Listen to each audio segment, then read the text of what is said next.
여러분, 노쇼라는 말을 한 번쯤은 들어보셨죠? 외식업, 여행, 항공, 공연 이런 등에서 고객이 예약을 하고 예약 취소를 하지 않은 채 예약 당일날, 예약 시간에 나타나지 않는 행위, 또 그런 사람들을 일컬어서 우리가 노쇼라고 하지요. 요즘 이 노쇼 문제와 또 노쇼를 이용한 사기 등으로 많은 자영업자들이 피해를 보고 있는데, 한 조사에 따르면 이 노쇼로 인한 매출 손실이 연간 4조 5천억 원에 달한다고 합니다. 경제적 손실뿐만 아니라 정신적 피해가 말도 못하는 것이죠. 작년에 노쇼와 관련된 이런 뉴스가 하나 보도되었습니다. 어느 식당 사장이 삼계탕 30인분 약 58만 원 어치 예약을 받았습니다. 평소에도 자주 오는 손님이라 예약금 받지 않고 정성껏 준비를 했는데요. 그런데 약속 시간이 됐는데 개미 한 마리 나타나질 않는 거예요. 전화를 해도 신호만 갈 뿐 받지를 않는 거죠. 완전히 지금 노쇼를 당한 상황이죠. 식당 주인의 심정이 어땠을까요? 얼마나 분하고 허탈했겠어요? 돈도 돈이지만 사람에 대한 믿음, 완전히 무너지는 순간이 아니었겠습니까? 오늘 본문에도 그런데 이 노쇼가 지금 등장하고 있죠. 한 주인이 정성껏 잔치를 준비하고 사람들을 초청했어요. 그런데 그 초청받아 오기로 한 사람들이 오지를 않죠. 오히려 그런데 이 주인은 이 노쇼를 당하고도 잔치를 접지를 않습니다. 오히려 종을 보내어 사람들을 찾아 나서게 하고 끝내 사람들을 강권하여 데려다가 그 잔치 자리를 채우게 하지요. 여러분, 이번 해피데이 주제가 무엇인지 아십니까? 무엇인지 네, 거길 보셔야 되는가요? 감사합니다. 봐주셔라. 네. 뭐라고 써 있습니까? 네, 강권하시는 사랑. 오늘 본문에 강권하여 데려다가 강권하시는 사랑이 이번 해피데이 주제이지요. 해피데이. 솔직히 전도라는 단어 앞에 서면 마음이 좀 어려워지시죠. 전도해야지 하면서도, 그리고 전도의 중요성을 알면서도 막상 태신자를 작정하고 또 그들에게 전화 한 통 하는 게 쉽지가 않습니다. 이번에도 거절하면 어떡하지? 그리고 나는 본래 달란트가 없어, 전도에. 괜히 또 부족한 나 때문에 우리 교회에 대한 이미지만 나빠지는 거 아닐까? 이런 염려들 한 번쯤은 해보셨죠? 또 이런 경험 해보신 분들도 계실 거예요. 태신자의 마음을 어떻게든 열어보려고 밥도 여기서 이렇게 쓰셔야 돼. 먹이고 커피도 섬기고 선물도 사서 공을 들였는데, 갈게요 그렇게 철석같이 약속해놓고 당일 아침 전화하면 받아요, 안 받아요? 경험이 많이들 있으셔. 안 받아. 노쇼를 당한 거죠. 이런 경험이 쌓이다 보니 자연스럽게 우리의 손이, 우리의 발이 무거워질 수밖에 없겠죠. 그런데 오늘 본문은 이런 노쇼를 당하고도 포기하지 않는 주인의 놀라운 사랑을 우리에게 보여주고 있어요. 그 사랑이 어떠한지, 그리고 그 사랑이 우리를 그럼 어디로 보내시는지 함께 생각해 보도록 하겠습니다. 첫째, 우리는 왜 전도해야 할까요? 우리가 이 사랑을 구체적으로 살펴보기 전에 먼저 한 가지 질문을 여러분께 드리겠습니다. 우리는 왜 전도해야 합니까? 교회 사역이니까, 또 담임 목사님이 시키시니까. 교구 목사가 시키면 안 하셔. 담임 목사님이 시키시면 하시죠. 웃으시네. 해피데이 기간이니까. 이 질문에 대한 여러분들의 대답은 어떠십니까? 성경은 이 질문에 대해서 우리가 생각하는 것보다 훨씬 더 근본적인 답을 주고 있어요. 그 답을 찾기 위해서 우리는 성경 가장 첫 장으로 우리가 첫 페이지로 돌아가야 하는데요. 창세기 1장 27, 28절입니다. 하나님이 자기 형상 곧 하나님의 형상대로 사람을 창조하시되 남자와 여자를 창조하시고 하나님이 그들에게 복을 주시며 하나님이 그들에게 이르시되 생육하고 번성하여 땅에 충만하라. 땅을 정복하라. 바다의 물고기와 하늘의 새와 땅에 움직이는 모든 생물을 다스리라 하시니라. 아멘. 이 말씀은 사람이 왜 존재하는지, 그리고 어떻게 존재해야 하는지, 곧 사람의 존재 목적, 그리고 존재 방식을 우리에게 말씀해 주고 있어요. 그 핵심은 바로 하나님의 형상에 있는데, 말씀대로 사람은 다른 피조물들과 다르게 하나님의 형상을 따라 하나님의 모양대로 창조되었습니다. 여기 하나님의 형상이 무엇인지 이해하기 위해서 창세기의 문화적 배경을 우리가 좀 살펴볼 필요가 있는데, 창세기의 문화적 배경이 되는 고대 근동에서 왕들은 자기가 직접 가서 다스릴 수 없는 먼 변방 지역에 이르면 그 땅 한복판에 자신의 형상을 새긴 동상, 그리고 기념비를 그렇게 세워두었대요. 그 지역의 사람들이 오고 가고 하면서 그 형상을 보고, 이 땅은 저 왕의 통치 지역이구나, 이 땅은 저 왕이 통치하시는구나, 이렇게 생각하게 하려는 것이었죠. 자신의 통치, 자신의 다스림을 드러내는 방식으로 자기 형상을 새긴 동상을 그렇게 만들어서 세워두었던 거예요. 이 배경을 가지고 우리가 오늘 본문, 앞에 본문 창세기 1장을 보면 어떻습니까? 그 의미가 한층 선명해지죠.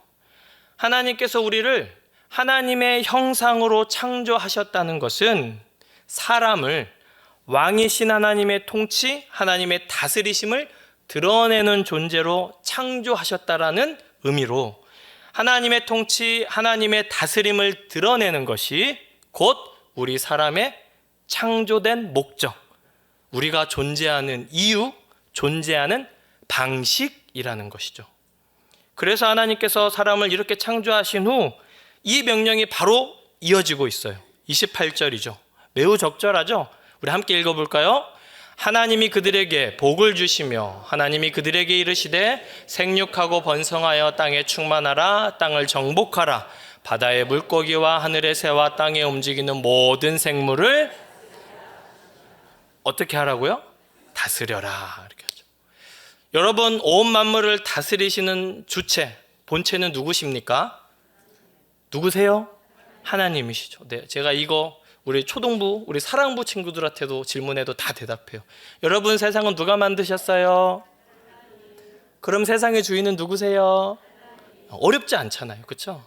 그 하나님이신데, 그 왕이신 하나님께서 당신의 형상을 입은 우리에게 이 땅을 다스리는 자리, 하나님을 대신하여 다스리는, 이 땅을 다스리는 이 대리 통치자의 자리를 맡겨 주신 거예요.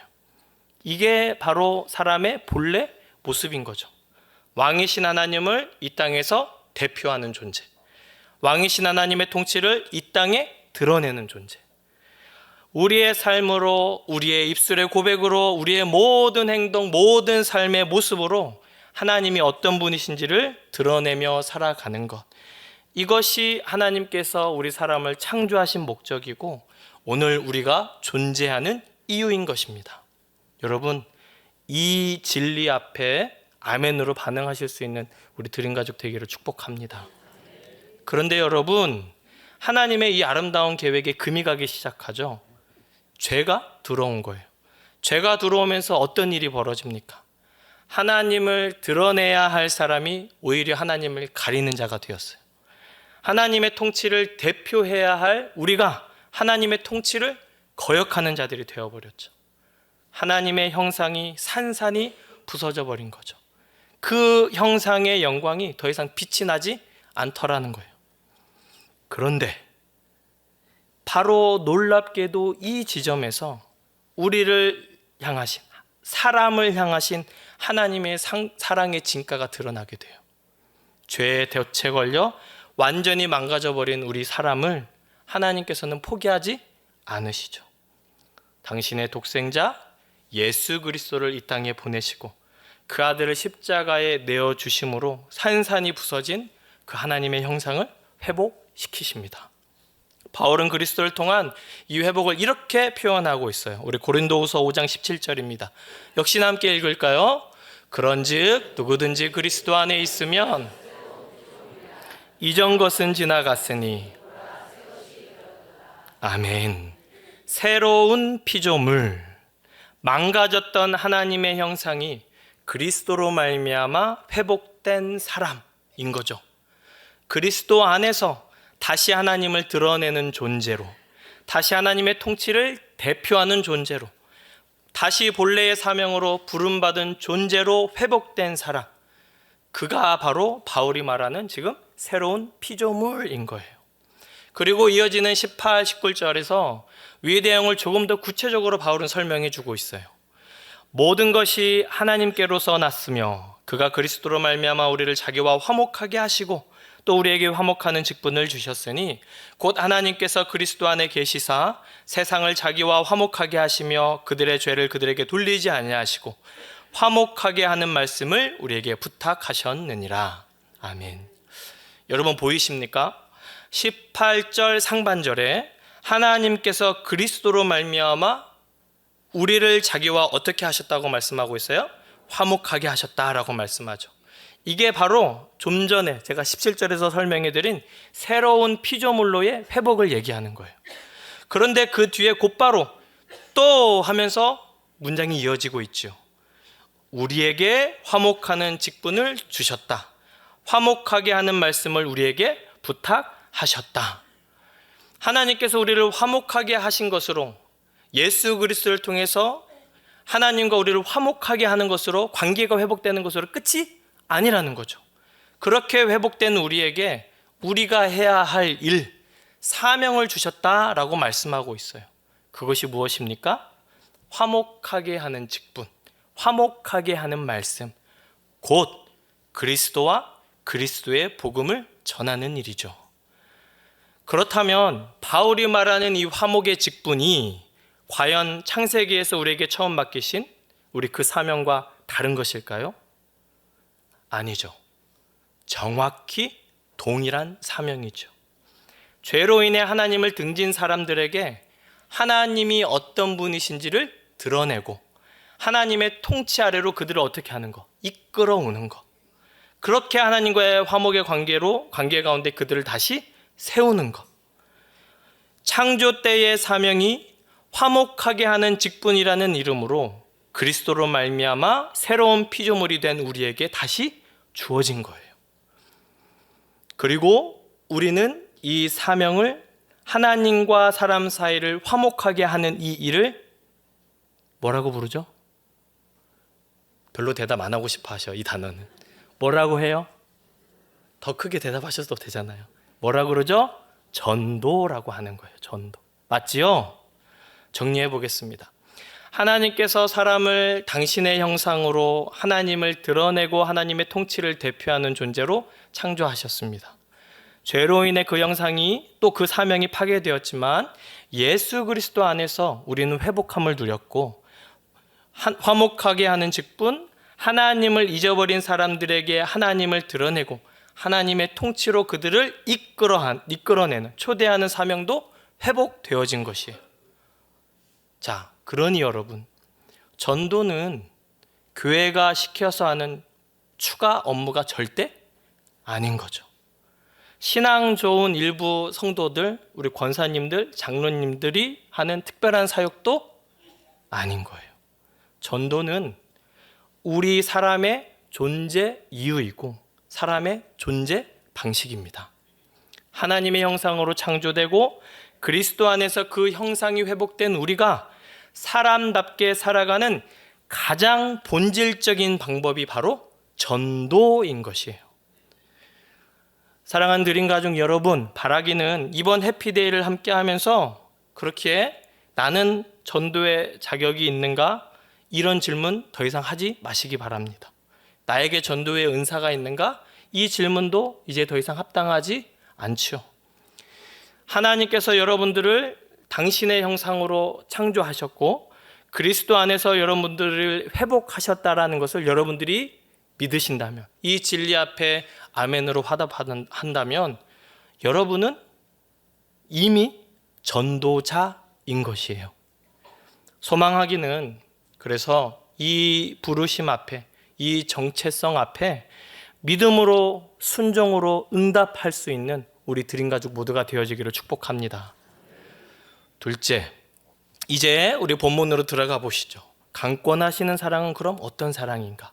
누가복음 14장 16절 24부터 24절까지 말씀인데 먼저 16, 17절을 보겠습니다.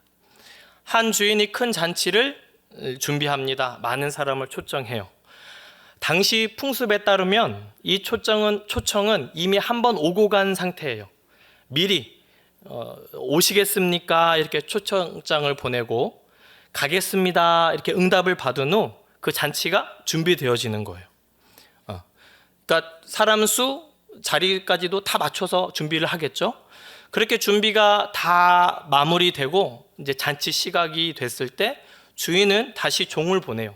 초청을 받은 자들에게. 그래서 얘기하는 거죠. 오소서, 이제 모든 것이 다 준비되었습니다. 이렇게 우리는 하지 않죠. 요즘 우리 결혼식이나 이런 잔치 자리에. 그런데 웬걸 이 초청을 받고 오겠다던 사람들이 하나같이 잔치 자리에 못 오겠다고 지금 거절을 하죠.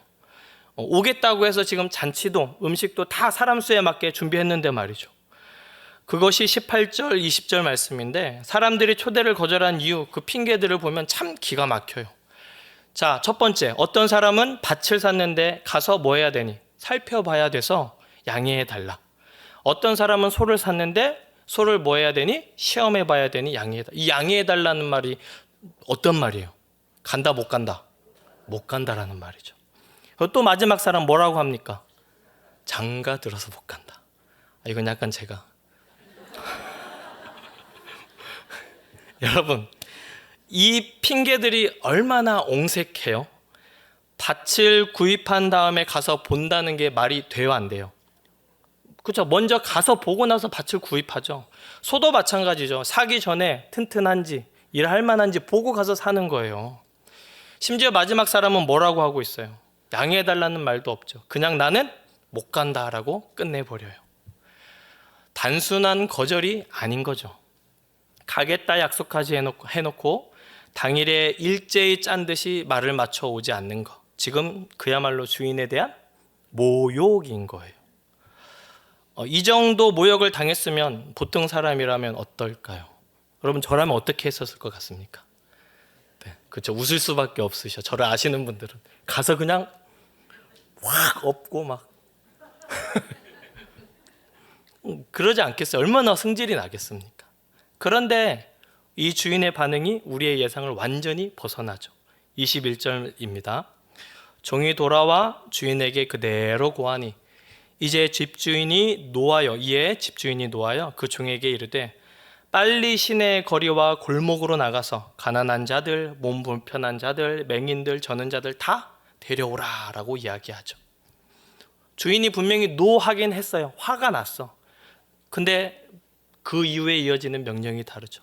이 분노, 잔치를 멈추게 하는 분노가 분노로 끝나지 않아요. 도리어 종에게 시내의 거리, 골목으로 나가서 가난한 자들, 몸 불편한 자들, 맹인들, 저는 자들 다 데려와 라는 명령으로 정리가 돼요. 이들이 누구입니까, 여러분? 당시 사회에서 잔치 자리에 가장 어울리지 않는 사람들이었어요. 그런데 주인은 지금 바로 그 사람들을 부르고 있는 거예요. 처음 초청했던 사람들이 오지 않으니 아예 초청할 생각도 안 했던 사람들, 잔치 자리에 어울리지도 않는 사람들을 지금 부르는 거죠. 그런데 그렇게 해도 잔치 자리가 남아요. 이어지는 22, 23절입니다. 주인님, 명하신 대로 하였는데 아직도 자리가 남아 있어요. 그러자 주인이 어떻게 얘기합니까? 더 멀리 보내요. 저기 산 울타리가로 나가.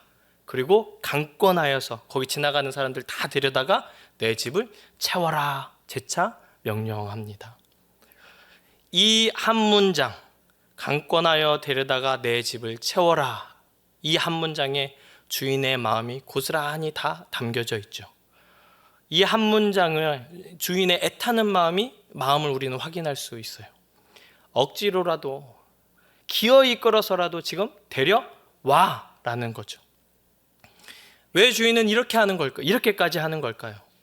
내 집을 가득 채워야 내가 기분이 좋아지니까, 내 위신이 사니까? 그래서 그런 걸까요? 아니죠. 한 사람이라도 더, 한 생명이라도 더 당신의 잔치자리에 앉기를 바라는 것이 주인의 마음이었던 거예요. 잔치자리가 가득 차도록 모든 사람이 그 잔치에 참여하는 것이 이 주인의 애타는 소망이었던 거죠. 내 집을 채우라. 사실 그 마음은 내 집에 있는 게 아니에요. 한 사람, 한 영혼에게 있었던 거죠. 여러분, 이 비유의 주인, 거절당하고도 잔치를 접지 않고 도리어 자격 없는 자를 부르고 끝내 한 사람이라도 더 그 자리에 앉히기 위해 끝까지 애타게 부르는 이 주인, 여러분 누구십니까? 네, 우리 하나님이시죠.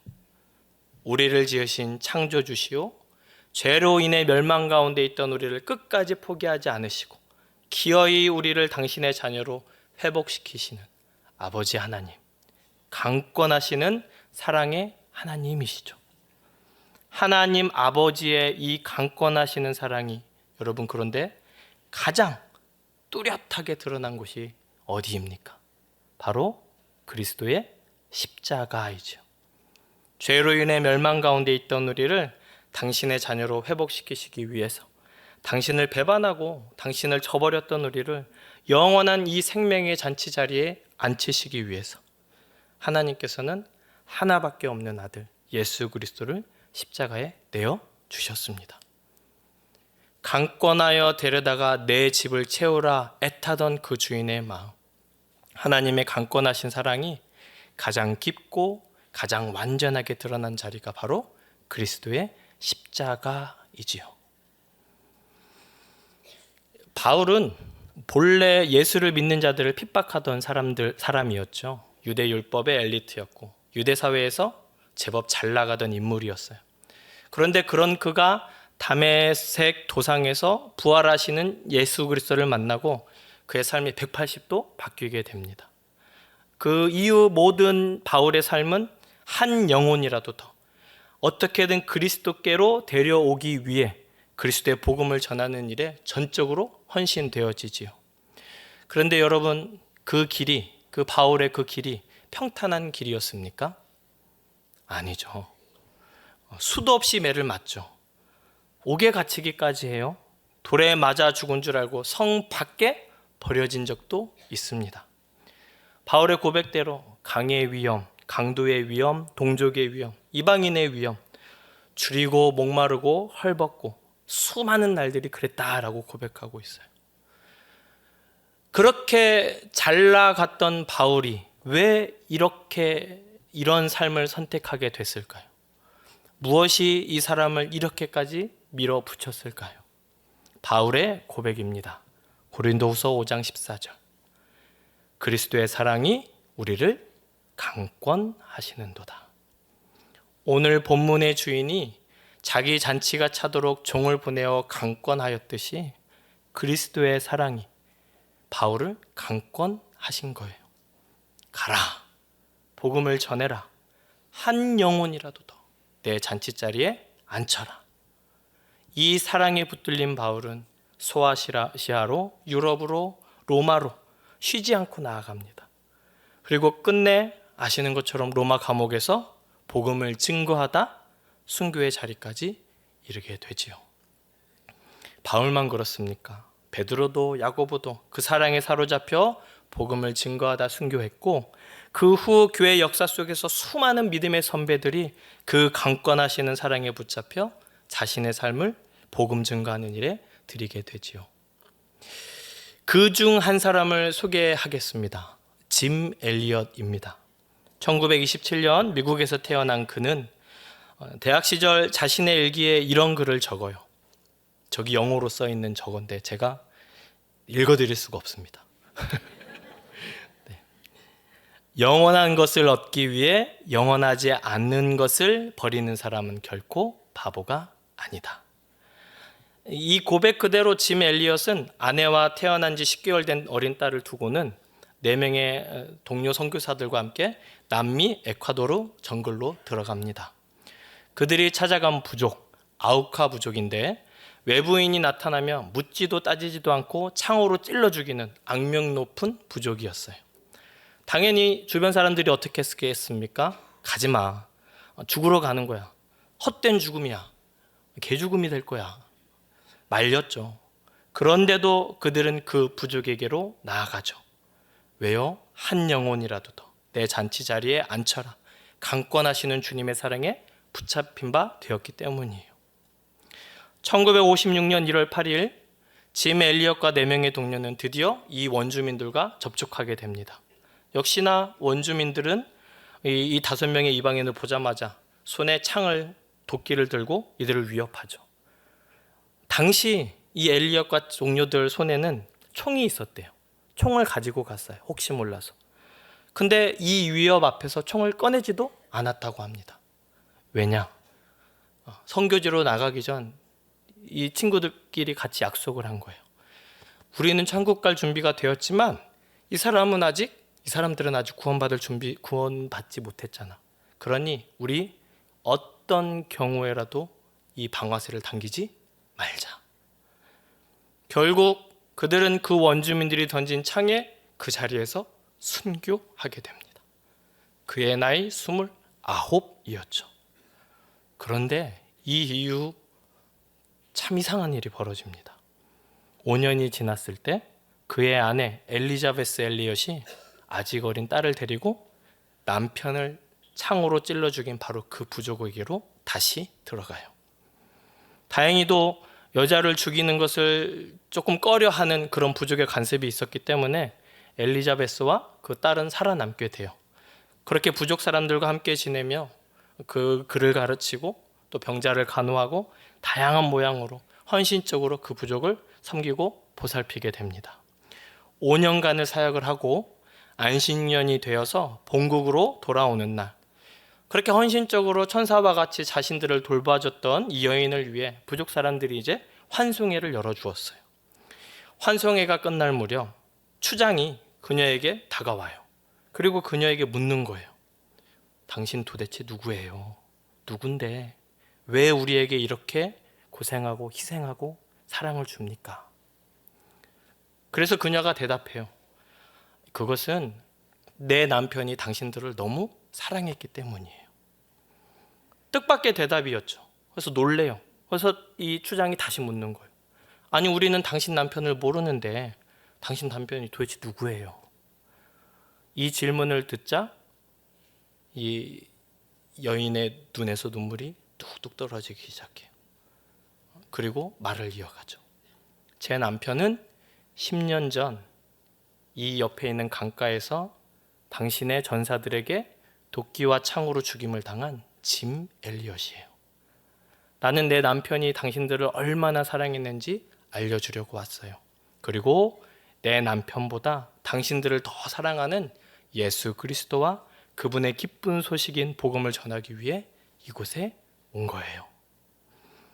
그녀의 대답을 들은 아우카 부족 사람들은 아무 말도 할 수가 없었대요. 그녀의 사랑 앞에 할 말을 잃은 거죠. 그리고 그날 그 자리에서 이 아우카 부족의 모든 사람들은 그녀를 통해서 예수 그리스도를 영접하게 됩니다. 그리고 그 후에 짐 엘리엇을 죽였던 이 청년이 그 부족의 첫 목사가 되지요.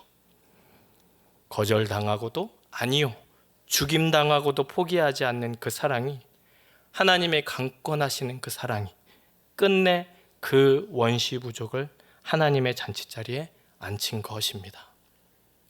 그리고 그 사랑은 흐르고 흘러 토마스, 정킨, 아펜젤러와 같은 선교사님들을 통해 이 땅에 다다랐고 오늘 우리에게 이르게 된 것입니다. 사랑하는 드림 가족 여러분, 우리를 향한 하나님의 사랑은 포기가 없는 사랑, 다함이 없는 사랑, 그야말로 영원한 사랑입니다. 무슨 수를 써서라도 어떤 희생을 치르더라도 우리를 당신의 자리에 반드시 앉히시고야만은 지독한 사랑입니다. 시편 23편 6절 다윗의 고백과 같이 우리가 그 사랑을 외면하고 거부하여도 끝까지 추적하시는, 반드시 찾아내고야 마시는 외골수의 사랑이지요. 오늘 그 사랑이 저와 여러분을 이 영원한 생명의 잔치자리에, 하나님 나라의 잔치자리에 앉혀주신 줄 믿습니다. 바라기는 이 시간 그 사랑의 지독함, 그 사랑의 처절함, 그 사랑의 영원함을 더욱 깊이 누리는 저와 여러분 되기를 소망합니다. 그래서 바울같이, 짐 엘리엇같이 그 사랑의 능력으로 우리에게 주어진 이 삶을 하나님의 영광을 위해 온전히 드리는 우리 드림 가족 모두가 되어지기를 축복합니다. 마지막, 그러면 그 사랑은 우리를 어디로 보내실까요? 그 강권하시는 사랑에 붙잡힌 바 된 우리는 이제 무엇을 해야 할까요? 앞서 살폈습니다. 하나님의 강권하시는 사랑이 무엇인지, 그리고 그 사랑이 어떻게 우리에게 다가왔는지, 또 그 사랑에 붙잡힌 바 된 자들이 어떻게 반응했는지 우리 함께 생각해 보았죠. 여러분, 이제 우리 차례이지 않겠습니까? 오늘 본문에서 주인이 종을 보냈던 곳이 어디였습니까? 기억하십니까? 우리 17절에서 청하였던 자들에게 보내고 오지 않자 21절에 시내와 거리와 골목으로 보내고 채워지지 않자 23절에 길과 산 울타리가로 보내죠. 점점 주인에게서 그 거리가 멀어집니다. 가장 먼저 청함을 받은 자들은 주인에게 가장 가까운 사람들이에요. 주인의 가족, 친구, 오랜 관계를 맺고 있어서 주인을 잘 알고 있는 사람들이죠. 시내와 거리와 골목은 가족도 친구도 아닌, 그보다 조금은 더 거리가 있는 주인의 주변에 있는 사람들이죠. 매일 얼굴을 마주치는 이웃, 일터의 동료, 가까이 있으나 아직 깊은 관계는 아닌 그런 사람들.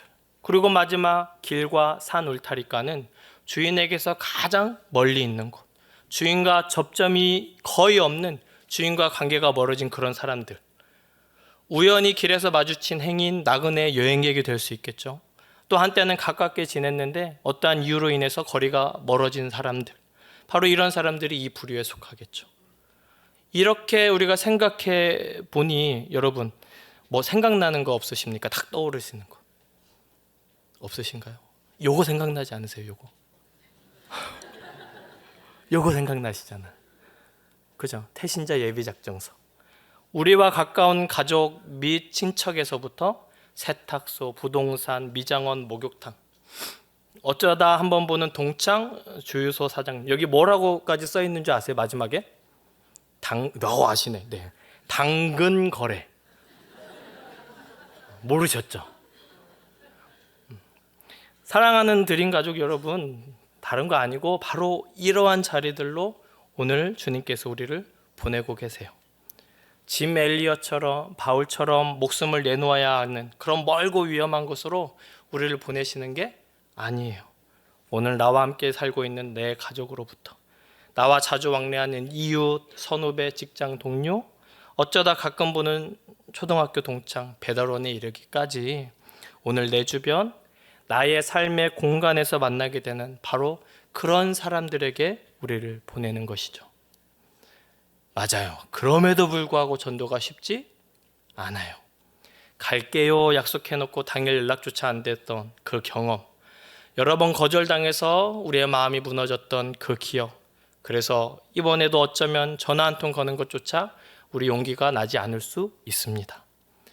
기분 상하게 하지 않으려고 온갖 눈치를 보고 자존심 다 갖다 버리고 비위를 맞췄는데 그 결론이 나 안 가, 이런 말을 들었을 때 그동안 내가 뭐 했나 라는 그런 마음이 들기도 하죠.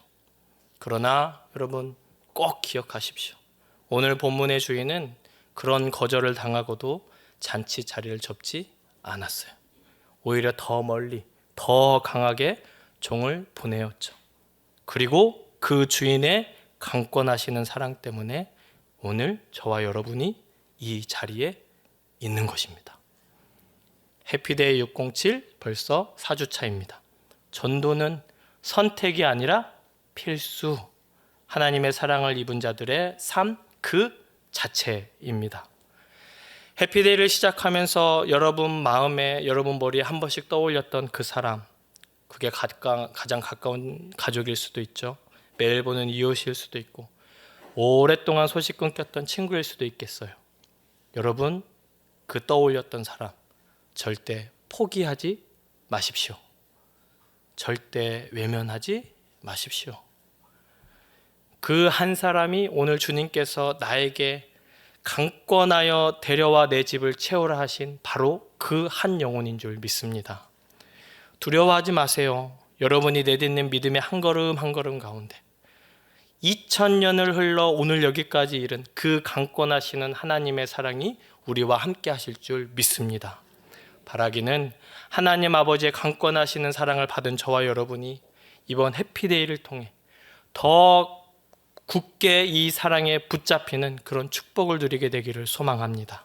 뿐만 아니라 그 사랑이 보내시는 곳, 잃어버린 영혼을 향해 담대히 나아가 주님이 준비하신 잔치자리를 기어이 채우고야마는 우리 저와 여러분, 그 사랑의 능력을 발휘하는 우리 드림 가족 모두가 되시기를 예수 그리스도의 이름으로 축복합니다. 찬양하겠습니다.